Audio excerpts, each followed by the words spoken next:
नमस्कार, मी दिलीप वळसे पाटील, विधानसभा सदस्य आंबेगाव.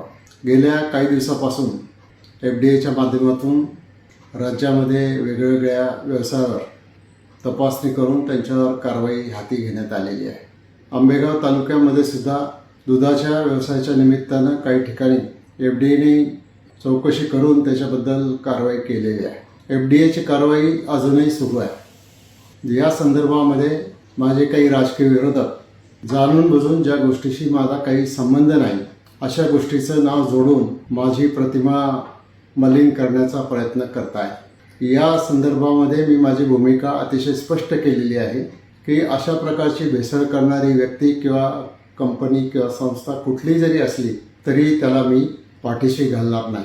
FDA विभाग त्यांच्यावर कारवाई करायला पूर्णपणाने सक्षम आहे आणि पोलीस विभाग देखील त्यांच्यावर कारवाई करायला सक्षम आहे. परंतु जाणून बुजून माझं चारित्र्य हनन करण्याच्या दृष्टिकोनातून, मला राजकीयदृष्ट्या अडचणीत आणण्याच्या दृष्टिकोनातून काही विघ्न संतोषी अल्पसंतुष्ट लोक वेगवेगळ्या प्रकारच्या पत्रकार परिषदा, सभांच्या माध्यमातून भूमिका मांडून माझ्यावर खोटे नाटे आरोप करत आहेत.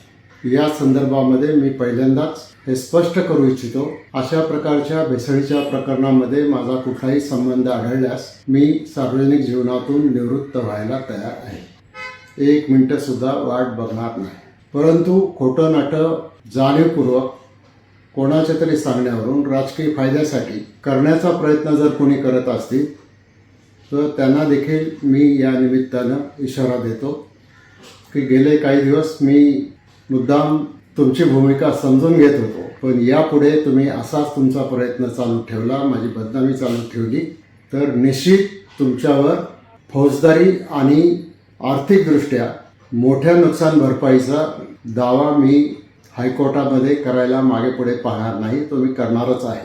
त्यामुळं आता तरी या अशा अल्पसंतुष्ट व्यक्तींनी माझी बदनामी करायचं थांबवावं, अन्यथा पुढील कारवाईला सामोरं जायची तयारी ठेवावी. आणि पुन्हा एकदा मी आंबेगाव तालुक्यातल्या, पुणे जिल्ह्यातल्या आणि महाराष्ट्रातल्या जनतेला सांगू इच्छितो की अशा कुठल्याही प्रकारच्या चुकीच्या गोष्टीशी माझा दुरान्वयाने सुद्धा संबंध नाही. तो संबंध कोणी सिद्ध करून दिल्यास मी पुन्हा एकदा सांगतो की मी सार्वजनिक जीवनातून निवृत्त व्हायला तयार आहे. मला असं वाटतं याच्यामधून समाज माध्यमं, YouTube channels, print media, electronic media या सर्वांनी याची नोंद घ्यावी आणि याबाबतची माझी भूमिका ही स्पष्टती जनतेपर्यंत जावी. म्हणूनच आज मी हा व्हिडिओच्या माध्यमातून आपल्याला सर्वांना अतिशय नम्रतेचा संदेश देत आहे. धन्यवाद. जय हिंद, जय महाराष्ट्र.